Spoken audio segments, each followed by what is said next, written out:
So I came across this article in New Lines magazine. You can find the link posted below in the description if you want to read it in full. I'm just going to go over some of the interesting features that pertain to some of the major topics that we encounter on our channel here. And so the article is called Recovering a Lost Language from the Mountains of Mesopotamia.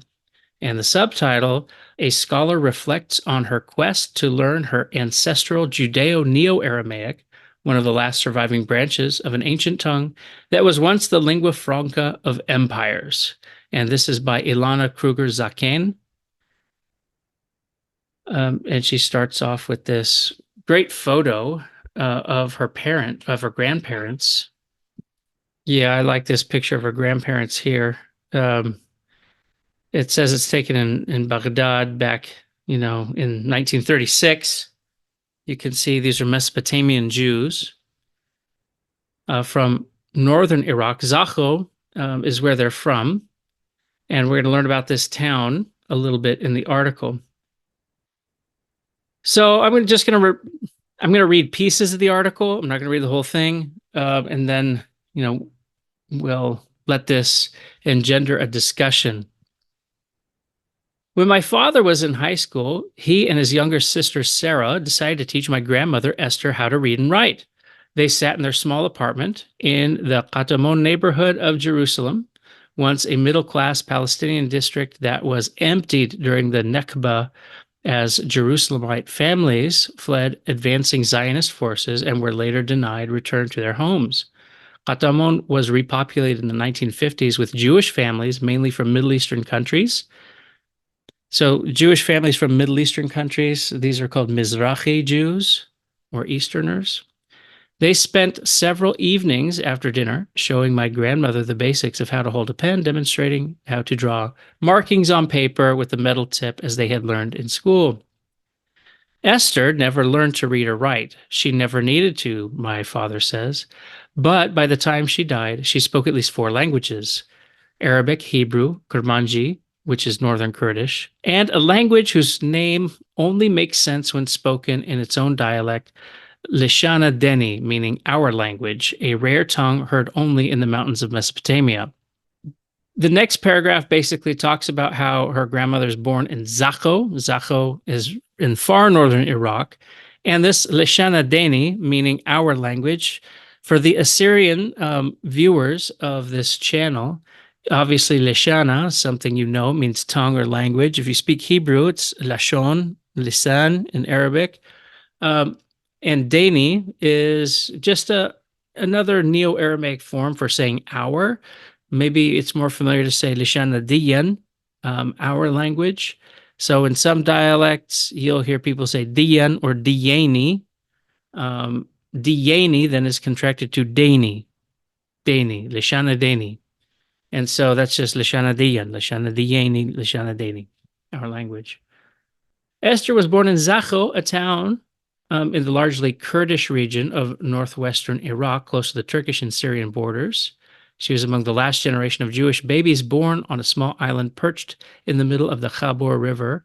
That island is thought to be the original site of Zakho's historical settlement and the source from which the entire city spread. Among the roughly 1,500 Jews of Zakho, as well as the neighboring Jewish communities of Erbil and Dohog, Lishana Dani, a unique form of Judeo-Neo-Aramaic, was spoken. Now, it's interesting. The Zachonaye are the people who are from Zakho and they speak Aramaic are both Christians and Jews. And there's actual differences between these dialects, these communities. So you can kind of tell who's Jewish and who's Christian based on their accent, right? And so, there's more I can say as the article goes on, but there's distinct features of each. And one of the reasons for that is because, if I'm not mistaken, Zachonaya, the Yehudaya Zachonaya, the Jewish Zakho dialect, actually may have its roots in Nirba, which was a different town where Jews had settled earlier. And so there's some unique, very Assyrian features of this language. When I say Assyrian, I mean, I'm like going back to the Neo-Assyrian dialect of Akkadian even. So there's some cool things we see in that. The history of the Jews in Iraq's Kurdish region is both ancient and largely undocumented. Um, as the communities themselves have produced few written records, relying instead on storytelling in their ancestral Aramaic tongue as the primary mode of cultural transmission from generation to generation. I mean, that's true for most Assyrians in both northern Iraq, southeast Turkey, northwestern Syria, and northeastern Syria and northwestern Iran. Um, they're largely communities that, if they wanted to write, they would write in the classical languages. Each of them has a fusha, and so for some people, that's just Arabic. In others, it's like for Christians, it was classical Syriac. Um, and then something interesting happened about 400 years ago. The Jewish community actually started writing down their Neo-Aramaic. And so Neo-Aramaic is in written form at least 400 years old. Then Christians later write down Neo-Aramaic, and that's largely the result of Western missionaries coming to places like Urmi in northwestern Iran. So now we have this tradition of written Neo-Aramaic, but it's not like there's any agreed upon conventions yet. It's still like the way English was 250 years ago in North America, right? If you ever read Ben Franklin and the way he writes English, the spelling conventions are different. They're not the same as Webster's English today. So we start to see it then, and it's actually the Jewish Neo-Aramaic community that's speaking it. I mean, if you haven't heard about this, the communities that speak Aramaic today and have consistently over time in the Middle East are Jews and Christians. And a lot of people forget that there are Jewish people who speak perfect Assyrian, or Surith, this language of Neo-Aramaic that we have in Mesopotamia. These people are mostly from Iran and Iraq. There's some other places, of course, but mostly Iran and Iraq. And I used to know some in LA, in Los Angeles. Even had a student at UCLA whose family's from Iran, and we'd speak Neo-Aramaic together. We'd speak Surith. Lishana Deni refers as much to the language itself as to the speakers of the language. Linguists identify Lishana Deni as a branch of Judeo-Neo-Aramaic, one of the last surviving forms of ancient Aramaic, which was the lingua franca of the Neo-Assyrian, Neo-Babylonian, and Achaemenid or Persian empires. Yep, that's true. So she's saying Lashana Deni also refers to the speakers? Maybe, I don't know. It depends on who you're asking, I suppose. Living in isolated mountainous towns, the small Jewish communities of northwestern Iraq spoke unique variants of the language that had once been spoken the world over, preserving Aramaic centuries after its demise under the rolling spread of Arabic and Islam across the Middle East in the 7th century. Other religious minority communities held onto Aramaic as well. The unique languages of the Christians and Mandeans were preserved as much as a result of the marginalization of their communities as their geographic isolation. The Jews of Zakho and Dohog lived in Jewish quarters, restricted to trade only among themselves, often conscripted to labor for the local agas, or chiefs in Kurdish, in exchange for protection. When these communities migrated en masse out of Iraq's Kurdish region in the early 1950s, the language was excised entirely from its site of origin.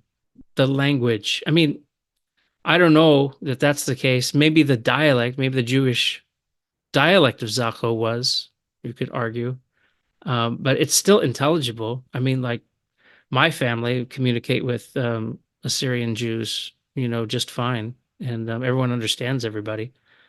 There's little idiolect things, so the language is still there. I know Zakho Naya. I know a priest from Zakho.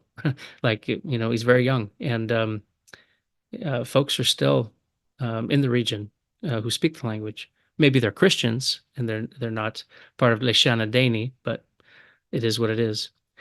Within the community in Israel, my father's family and neighbors maintain the Zakho dialect, but transmission to the next generation has been nearly non-existent. As the last speakers of the language age and slowly begin to vanish from the earth, so too does the language. That's a good point. In fact, one of my professors, who she mentions later in the article, actually, he described the language as clinically dead, meaning that the speakers who knew it don't teach their children the language as a first language. Maybe they'll teach them as a second language, or it's kind of the secret language in the home. And only later do people learn it. But it's effectively clinically dead. Now, that being the case, there's a lot of efforts to revive it, especially with people like Dr. Yaakov Maus in Jerusalem and other, people promoting the Assyrian Jewish heritage and the language, especially in Jerusalem. So, uh, yes, it's fading, but there's a lot of great revival efforts. According to UNESCO, Neo-Aramaic is now a critically endangered language facing extinction as the communities who speak its 150 dialectical varieties are breaking apart in the face of war, political repression, and environmental disaster. UNESCO's classification system runs from vulnerable to definitely endangered to severely endangered to critically endangered and then extinct. As one of those dialectical variants, Leshana Deni, transplanted from Zakho into the mouths of about 1,600 Jewish migrants, is no longer being transmitted down through the generations. There you go, marking the dwindling end of its lifespan. Yeah, I mean, I don't think Neo-Aramaic is at all in danger. There's millions of speakers. What's in danger are the local varieties, the local dialects, and the things that you get living in a close-knit community. Because, like, take in Syria, a number of Assyrian communities were settled along the Chabur River. And so you could like walk from village to village and get the unique dialect of all of these mountain tribes. They used to live in Turkey and they left after the depopulation, the genocide. And so they were settled there and put in proximity, but they still maintain the uniqueness of their dialects. People like Shabotale, Malfono Shabotale has done great work in trying to, document all of these different dialects in the Chabur, just as an example. Now, when people leave the homeland, they leave a real isolated area, they get mixed. So you go to like a Chicago, San Diego, Michigan, Turlock, shout out to Central California, right? Like the places where communities still exist, the dialects get muddled. And of course, the next generation, it's used a little less frequently. And look, there's nothing wrong with muddling, so to speak. I mean, it's just neat to learn some of the features of Northeastern Neo-Aramaic in its dialectical variation.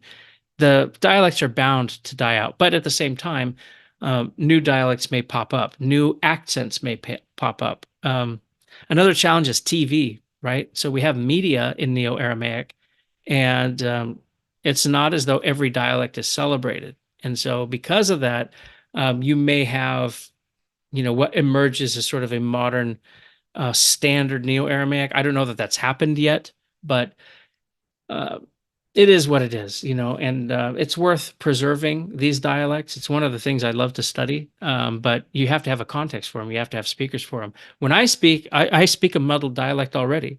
I learned Jewish Neo-Aramaic. I learned Urmijnaya, Christian Neo-Aramaic, and now I basically speak whatever I learned from those mixed with Tiaraye dialects, that my family knows. And when I don't know words, I fill them in with classical Syriac, and then no one knows what I'm saying. So, it's a lot of fun.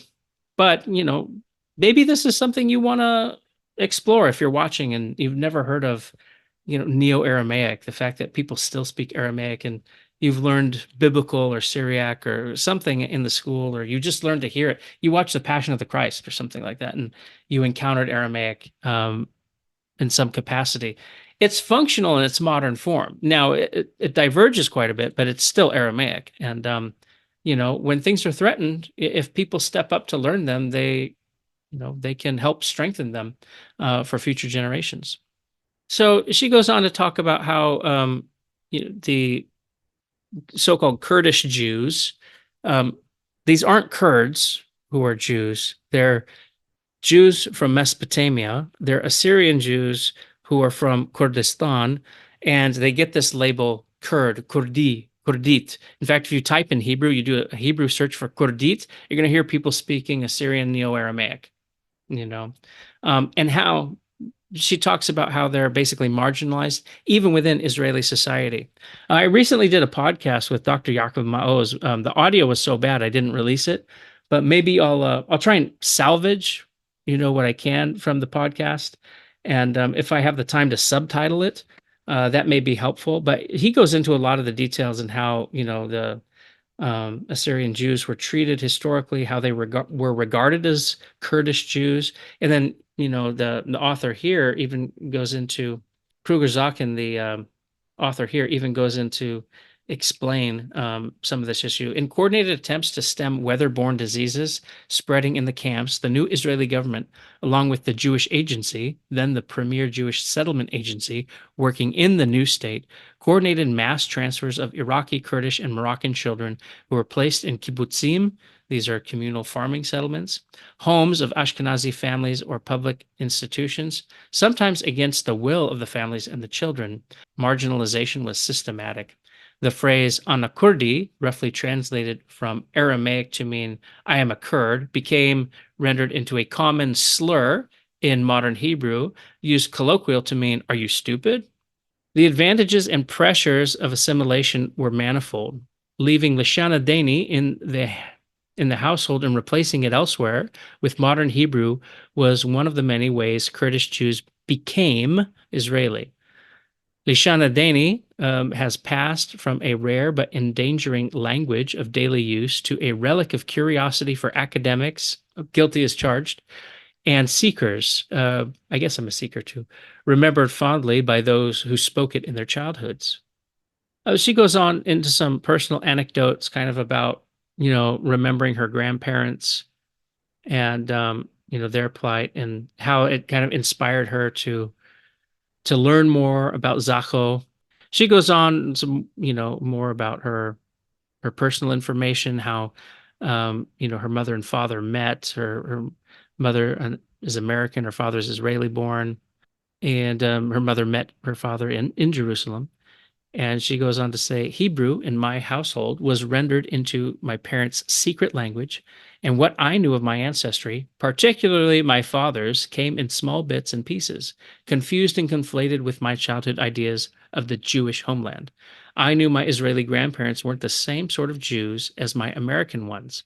It's an interesting observation. People on the outside may think, the designator Jew is one thing, but it's quite diverse actually.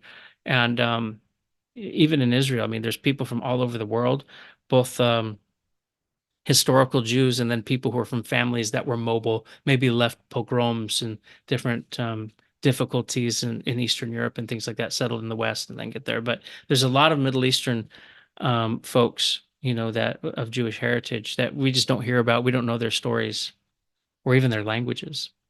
I was 22 the first time I learned the name of the village whence my family hailed. Prior to that, I had known only to call it a small village, not even certain to which country to attribute it. Years of reading have gone into my attempt to bridge this gap. I must read in an attempt to find that which my ancestors inherited, that which was lost to me. And of course, my grandmother never read a word. I collect all the books on Zakho, Kurdish Jews, and Iraqi Jews I can find from the out-of-print Judeo-Neo-Aramaic dictionary written by the linguist Yonah Sabar. Yonah Sabar, by the way, is one of my professors. He sat on my dissertation community, and I call him a good friend. He's getting up there in age now, but he's born in Zakho and came to teach at UCLA. So he taught me not just Aramaic dialects, but also Hebrew. And he's from the community. His book is great for Neo-Aramaic. I didn't know it was out of print, but maybe that's because I bought it from him. So I got his books directly from him. And thank God, he respected me enough to bequeath me maybe half of his library on Neo-Aramaic. And so I'm indebted to him for all the teaching that he gave me, the kindness both he and his wife showed my family, as well as these treasure troves of books with handwritten notes and things, all in and on Neo-Aramaic, not just Jewish Neo-Aramaic, but also the Christian dialects of Neo-Aramaic. So anyway, she's referring to Yonah. here, whose work has laid the foundation for the preservation of Lishana Deni, to Avi Shalim's newly published Three Worlds, Memoirs of an Arab Jew, which documents the exodus of Jews from Iraq and richly details Jewish life in Baghdad, including depicting the ethnic and class differences between Baghdadi Jews and Kurds. Yeah, here's something interesting. She talks now about how she started to get into the language itself. And this is something that's not just for her. I think these courses are available to the public, if I'm not mistaken. And they were online. I don't know if they still offer them, but they did for a while. I applied to a course in Lashana Deni taught at the Oxford School for Rare Jewish Languages, and for 8 months I woke up at 4 a.m. to study my grandparents' birth language. In that classroom, I was the only student with ancestral ties to the language itself. Even the instructor, the Oxford scholar and linguist Dorota Molin, is a Hungarian Jew whose interest in the language is academic first. My classmates range from Jewish scholars interested in biblical texts to Kurdish academics curious about Kurdish Jews to linguist hobbyists, etc., who worked with Assyrian Christians and other Neo-Aramaic speakers. She goes on to say about how she, continues searching for a lot of these bits of information, both on the language and the city or the town, the village Zakho. A lot of cool stories out of there. The Gishot Zakho is one of them, the Zakho Bridge story. On one such midnight search, I get the idea to enter Yona Sabar on the digital library JSTOR. Several hits. One catches my eye. A transliteration translation of Mamo Yona Gabai, a famed storyteller from Zakho. In Lashana Deni, Mamo is an honorific akin to uncle. Yeah, I mean, Mamo, I used to call him Mamo Yona. Right? It's like saying Amo, if you know Arabic. It's like paternal uncle, because the alternative would be to say Khalo, which is the maternal uncle. Early in his academic career, Sabar was paid to document on tape and translate interviews with elders from Zakho. An episode of his life documented in My Father's Paradise, a book written by Sabar's son Ariel about his father's journey from Zakho to Israel to Los Angeles and his lifetime career documenting the preservation of Lishana Deni. If you haven't and you're interested more in a story about someone from this, Ariel Sabar's book, My Father's Paradise, is really neat. It's a biography of like a living history, right? I mean, all history is living, but here we are talking about something we study or we look at, through a third person's eye. And here you can encounter it, by the people themselves, the first and second person, the Yona, and then his son Ariel, who writes about him. Great book. Go ahead and pick it up when you get a chance. And by the way, I did something like this for the Northeastern Neo-Aramaic project in Cambridge. I recorded conversations of Halmonai and Nochiaye, different Assyrian tribes, even folks from Shaklawa in northern Iraq. So recording people speaking naturally, having natural conversations is one of the ways that you pick up things that you may not get in a grammar. You can extract them and grammaticize them, but you also get rhythms and you get more of a sense of how terminology is used. So maybe someday people will look at everything we're putting on YouTube and or elsewhere online and look at this early 21st century English.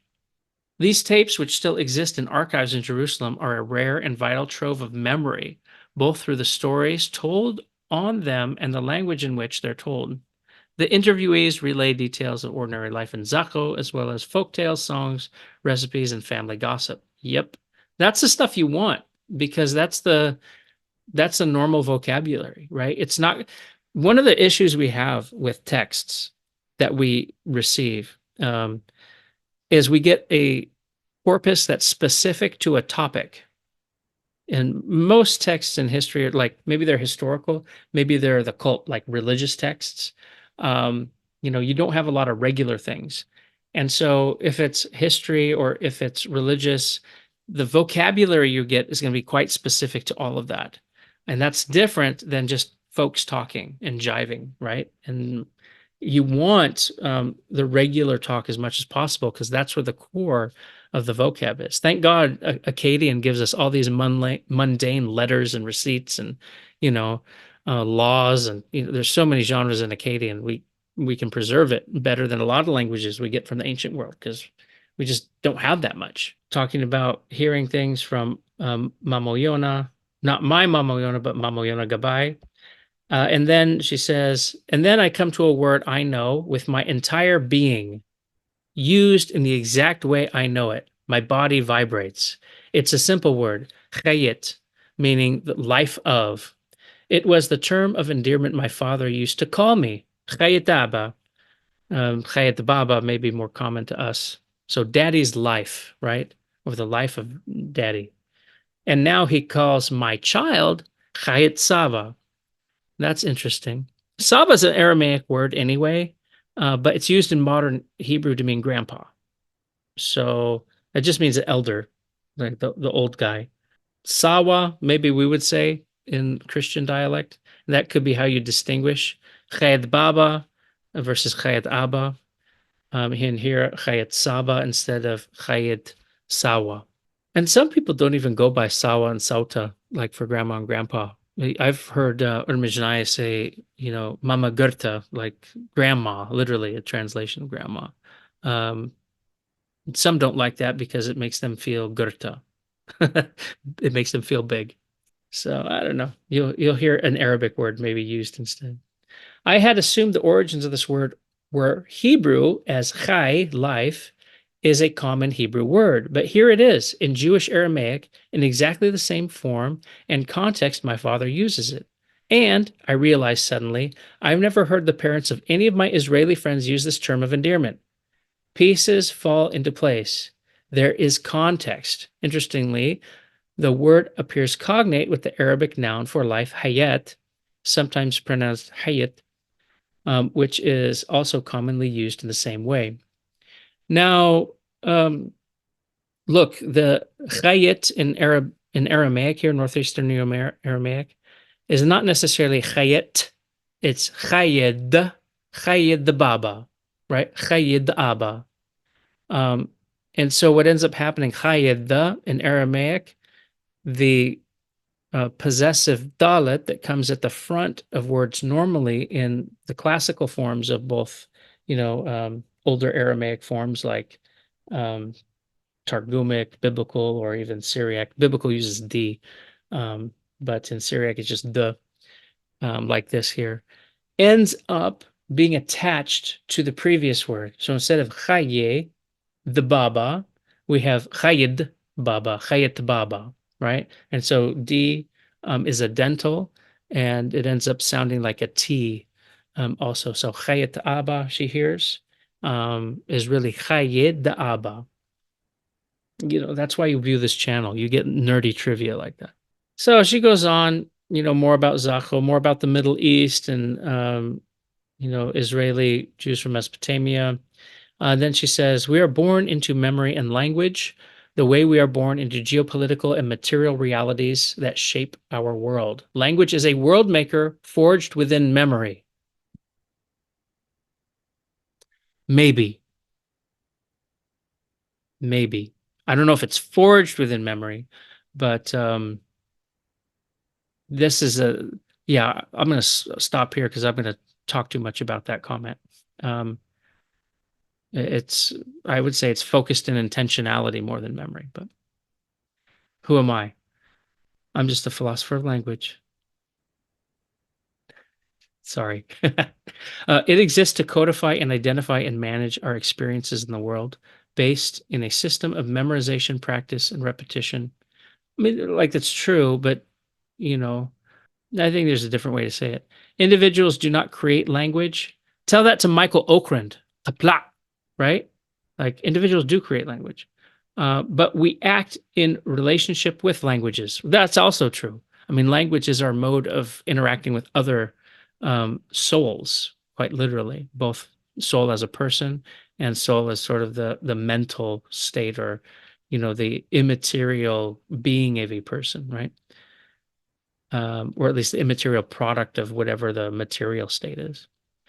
As I watch my own child acquire language, moving from basic structures, sounds, into more complex formulations that have become entire sentences, paragraphs, full ideas, I am aware that this process of making meaning is perhaps the defining collaborative human experience.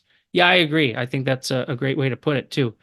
Um, we exist with one another through language. Language is, the key to it's the key that binds a society. We interact through a language. And sometimes language doesn't have to be verbal or written. It can be signed, right? Like we can express intention in different ways. I have also become aware of the life cycle of language, that dialects and vocabularies are birthed into existence within the specific conditions of their creation and can disappear once those conditions cease to exist. Yes, indeed. The conditions for this dialect are fading from existence. Zakho in 2023 survives without its Jews, who are now enfolded into the long history of the town, but, like the language itself, will soon pass out of living memory as those who have memories of a Zakho that was home to Jews depart the world. This, I think, is one of the realities of memory and diaspora. When we leave a place, that place continues to exist, but we take with us the memory of how it was. Those diaspora communities who have an ongoing fluent relationship with the place they come from continue to see and experience those places as living. But for those who can never go back, the places from which they came become fixed, crystallized, frozen in time. And then, she concludes with the last paragraph that has some more Zachonaya in it. At my brother's wedding in December 2022, my Aunt Sarah, my father's youngest sister, who had once sat with him trying in vain to teach my mother to read, swept me up in a hug. I whispered into her ear, Matukifach, how are you? In Lashana Deni. She replied, Bashile, Bashile. I said it with a little Ermijnaya tone. Bashile, good. Before realizing what we had said, what we had done, I watched her eyes crinkle into a familiar smile, and she squeezed me again. It's more than the words themselves, it's a shared recognition underneath them. And something else, the sharing of something that transcends memory. Cool article. Just a couple points. Matu kifach, they say that in Zakho, right? And you even get other um, Iraqi Assyrians saying matukipach, right? Like they'll use a pay, a hard P instead of the F. And what's interesting is matu, like really how are, and then how is your how? How is your state? Your kif, that's Arabic. And then with the second person pronoun attached, right? How is your state of being? The reply to it, bashile, Bash is a Kurdish word. Maybe it's originally Akkadian. I haven't done enough to say definitively. Could be Akkadian, that somehow survived in the region. I just don't know if other dialects of Kurdish use it. If, it's Proto-Iranian, right? Like in a way that wouldn't be influenced by the 1,000-year interaction of Persian and Assyrian culture. Mostly it's through Aramaic, but they lived in places that, formerly spoke Akkadian. I don't know. All that to say, it's Kurdish now. Bash to say good. So, yeah, these are Aramaic, but they're also, with a lot of loan words too. So, yeah, great article. Look, I think a lot of the article be remedied and she could connect with the community just by doing a search for the community, the Assyrian Jewish community in Jerusalem. I mean, search in Hebrew because there's so many resources now. And like I said, Dr. Maoz is, really put, I don't know if I'd call it his life's effort, but he's made it a mission to revive this community and this identity. It's the heritage of, Jewish people. I mean, look, Jewish people have Hebrew as a holy language, but Aramaic's also a holy language, right? And that's one of Dr. Maoz's points too, is you can't just disregard Mesopotamian Jews or treat them as second-class citizens because they're the ones who actually have continuity with the Semitic past, right? A lot of people don't realize Hebrew is a revived language. It went dormant for basically 2,000 years, 1,900 years. So you pick the date when you end its spoken side. And there's different, different regions are going to end at different periods. But for the most part, Aramaic took over. And Hebrew went to sleep in the sense that it was used liturgically and it was used in the writings of the rabbis. So it's not dead. Like Hebrew never dies, but it just goes into writing, right? It's later revived in the late 1800s, and the people who speak it now speak a revived form of it.